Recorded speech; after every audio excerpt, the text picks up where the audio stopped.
AP cabinet సమావేశం ముగిసింది. ఎజెండాలోని 14 అంశాలను ఆమోదించింది మంత్రివర్గం. పంచాయతీరాజ్ గ్రామీణాభివృద్ధి శాఖలో డీపీఓలకు నేరుగా రిపోర్ట్ చేసేలా కేడర్లో మార్పులు చేర్పులు చేయాలని నిర్ణయం తీసుకుంది కేబినెట్.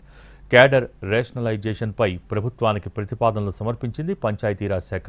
ప్రజలకు పౌర సేవలు నేరుగా అందేలా కేడర్లో మార్పులు చేయాలని నిర్ణయించింది ప్రభుత్వం. ఏపీ ప్రైవేట్ యూనివర్సిటీల చట్ట సవరణ బిల్లు 2025పై ఉన్నత విద్యాశాఖ ఇచ్చిన ప్రతిపాదనలపై కూడా కేబినెట్లో చర్చించారు.